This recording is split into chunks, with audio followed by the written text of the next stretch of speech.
Welcome to This Explainer. Today, we're unpacking a really fascinating critique of the U.S. Department of Housing and Urban Development, or HUD. So, off-site construction, building homes and factories instead of out in the elements on a traditional job site, it is absolutely booming right now. And the federal government?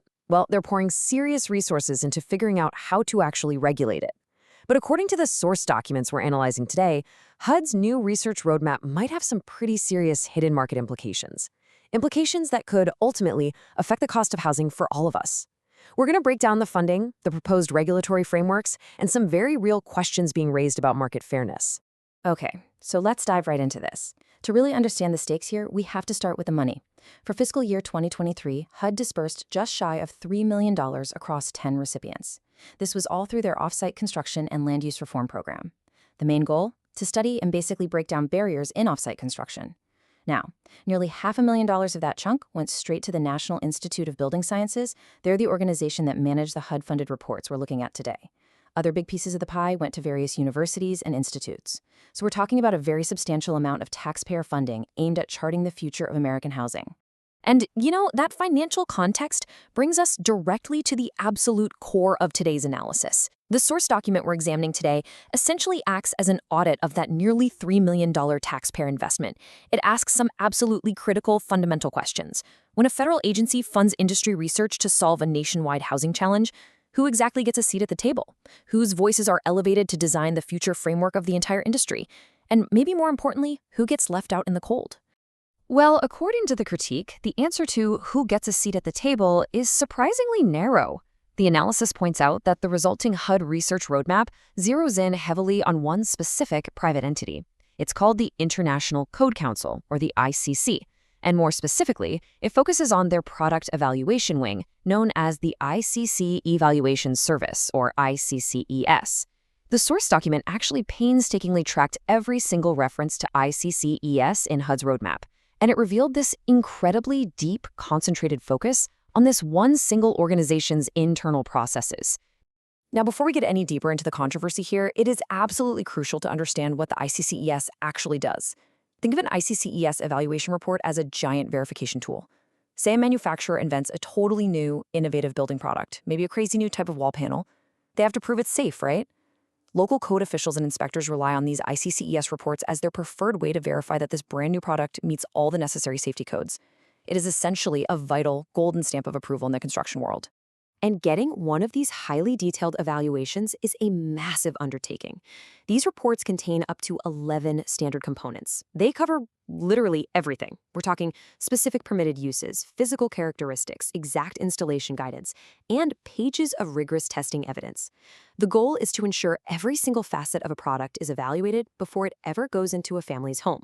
So getting one of these reports is a highly complex, super intensive process.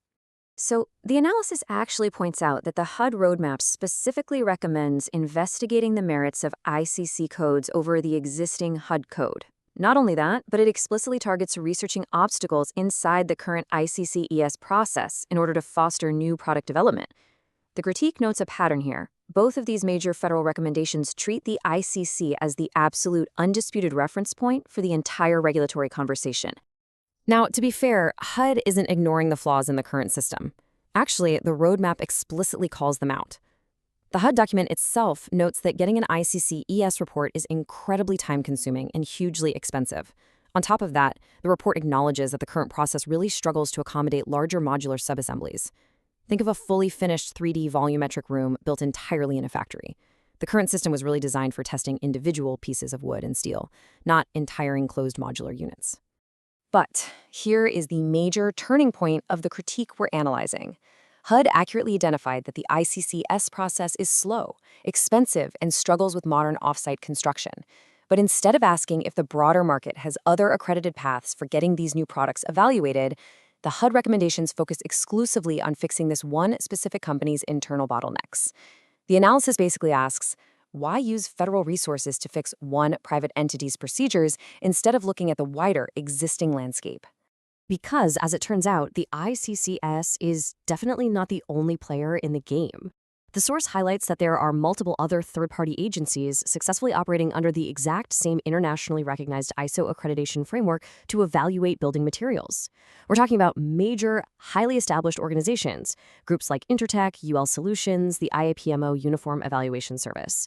They do this exact same work at the highest global standards, and yet, according to the audit, they were completely excluded from the HUD research roadmap. The critique emphasizes a really stark reality here. 8 accredited agencies, 0 involvement. The source analysis points out that every single one of these competing agencies was completely sidelined.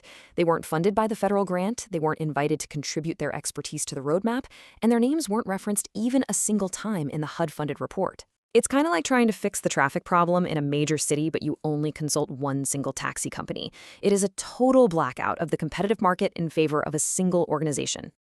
To understand why HUD might be leaning toward a total system overhaul, the source document pulls a quote directly from the roadmap. Lisa Pedestra from Lenly states that the current piecemeal verification system is simply not nimble enough for modern, multifaceted offsite construction. She says, and I quote, "Using it for this is like putting a square peg in a round hole." It's a frank industry admission that standardizing a whole factory-built home requires a much broader, more flexible framework than just testing a single widget. And here is where the critique really ties everything together. The analysis argues that HUD essentially had a choice. On one hand, they could have researched how to fix the current market by utilizing the various accredited providers who are already out there doing this work, bringing in Intertek, UL, and the others to create a diverse, competitive ecosystem. But instead, the critique argues, the roadmap treats the entire bundled ICC framework, their codes, their standards, their specific certification, as the one and only viable infrastructure to solve that square peg problem. It creates a situation where all the paths basically converge, whether we're talking about the development of new offsite construction standards, the potential replacement of the entire HUD code, or the specific evaluation service certification. Every single proposed regulatory route in the HUD roadmap merges directly into the ICC framework. It creates a regulatory funnel where all federal traffic is directed to one single private destination.